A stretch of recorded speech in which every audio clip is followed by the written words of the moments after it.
Hey there, friends. More updates from the ever-changing story of the Trump assassination. This video here kind of clears up a couple things. We actually have a little bit more clarity.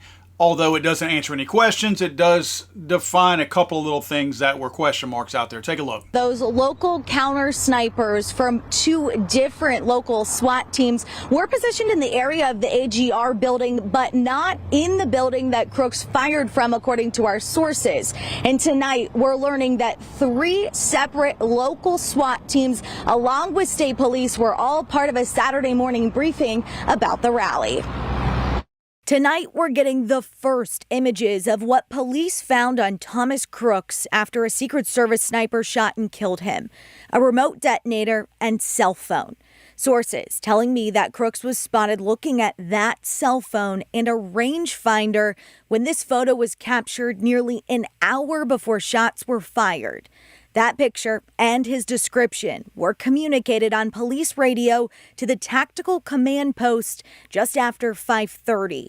All this happening outside the AGR building, but sources tell us local law enforcement was never stationed in the building Crooks climbed, but an adjacent building seen here. Buildings that Butler Township Manager Tom Knight says were identified as a point of interest by planning authorities not on the local level. So the building was outside the event area, and there was conversations about the logistical coverage of the building, what the building had for access points and what access points needed to be controlled. As we exclusively reported on Monday, another message was sent to command about 15 minutes before the former president got on stage.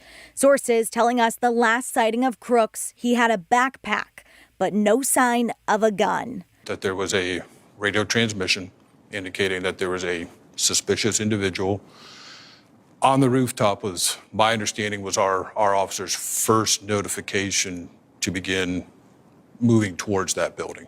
According to our sources, Crooks was still on the ground when Trump took the stage, and the Butler Township officers arrived to the AGR building as Trump moved to the podium. 2 of the officers went to what appeared to be the lowest point from ground to roof.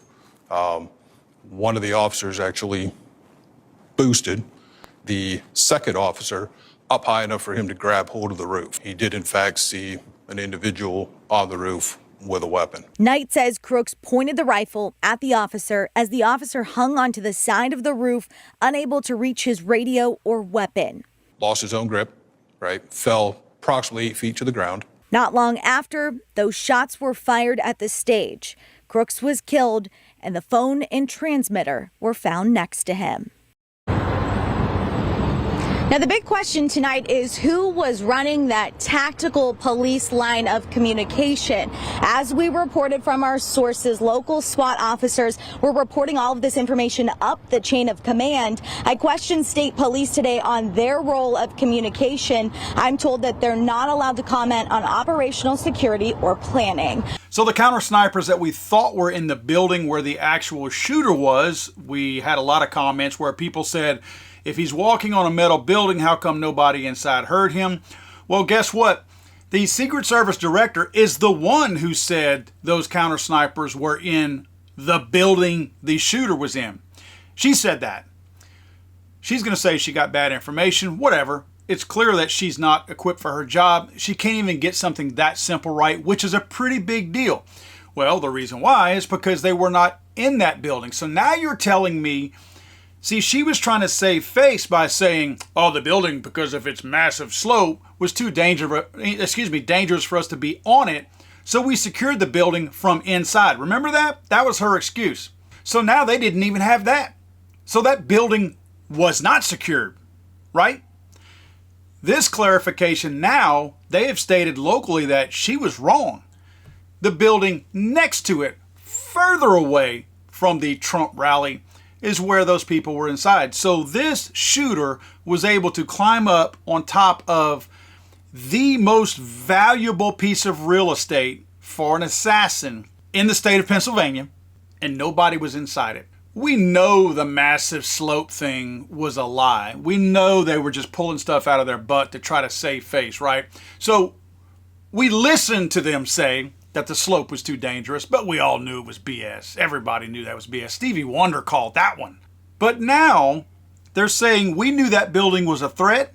We couldn't secure it from on top because it was too dangerous, so we secured it from inside. Now that's not even true. They did not secure it at all. It was not secure at all. Why wouldn't you have people stationed all around that building? I mean, we saw the video yesterday where a lot of the state troopers and other folks were just standing around watching, bashing a car into a fence. How come those guys didn't surround that one building?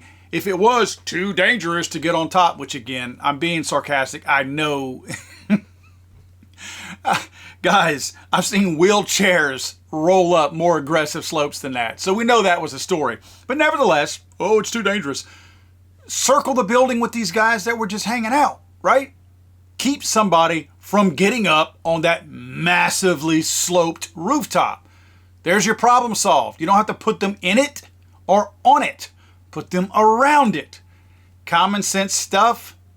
But one of my other questions is the remote detonator. Not a lot of people are talking about this remote detonator. They claim that not only did he have this remote detonator that was tied to explosives in his car, and I think they found explosives at his home too, but for sure in his car. That kind of debunks the whole story of walking somewhere with the ladder and all that stuff, right? So it seems as though he drove there because they claim he had explosives in his car. So maybe the explosives were down the road. They haven't been clear about where the vehicle is at this point. My point in bringing up the remote detonator and the explosives in the vehicle is, remember, it took them a day or two before they gained access to this shooter's cell phone, right? They went through his cell phone and guess what they did not find? They haven't found any history, any search history that has anything to do with explosives. Now, they haven't said the other things that they may have found, but they did come out and say that there was no search history that involved explosives. So how did he make a working bomb that they've come out and said was a legitimate explosive device? How did he do that? That's not like baking a cake where it has instructions on the side. It's not like boiling water or making toast. It's not a common sense thing. Oh, this must be how you do it. You have to have some type of, let's not call it formal training, but some type of training to know that A plus B equals whatever you want it to be, right?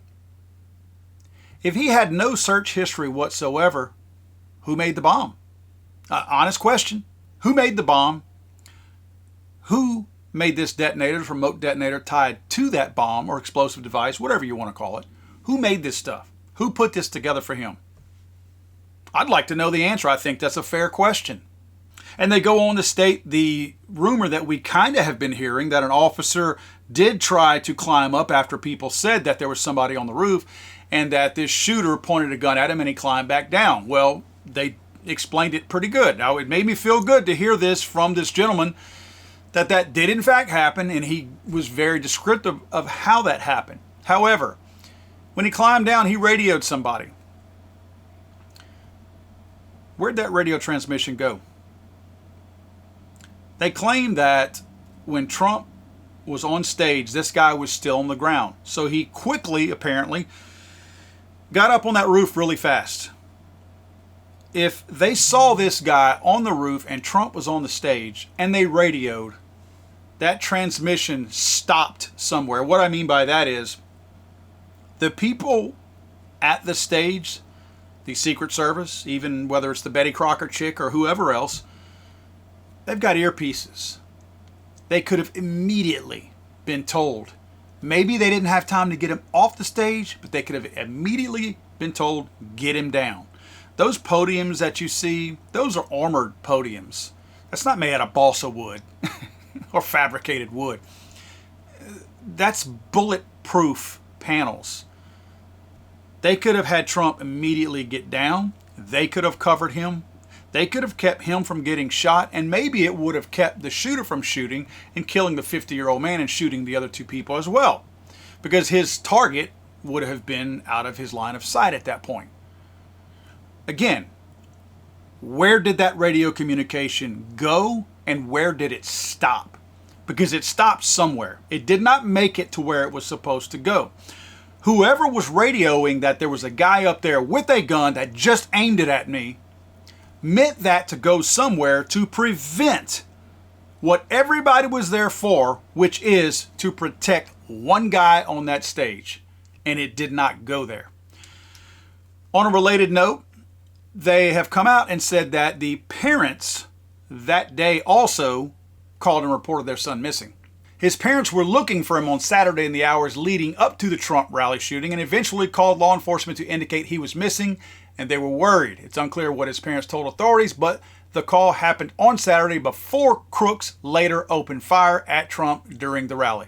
I've got a little bit more on the parents too. There's some hit pieces that people are trying to put out on the parents and actually on Trump, saying that he's somehow or another tied to some kind of gun registry, which is false and fake. I'll put a story out on that tomorrow, but I mainly wanted to let you know that even the parents knew something wasn't right. And believe it or not, my wife made a really good comment that apparently even his parents thought there was something kooky or screwy with their own 20-year-old kid. Because if their son is of sound mind and body and he's 20 years old and you're okay with him normally leaving with a rifle, then why were you worried all of a sudden? What did he say? What did he do? What triggered you into thinking you needed to call authorities where in other cases you hadn't done so? He also called out of work that day. So again, what made them want to call authorities? It would seem perfectly normal to me with a guy who has no criminal history, meaning the shooter, that if he decided to leave and you let him go to the range by himself before, why this made you wonder? Something made them wonder if their son was going to do something that was not normal and not right. Friends, if you're looking for a really cool t-shirt, go check out ballisticink.com. You can find my brand new t-shirt with the DEI hire that was scared out of her wits and the Trump detail. Again, ballisticink.com. Go check it out. New t-shirt up now. God save the Queen, man. I'm sorry, I thought this was America.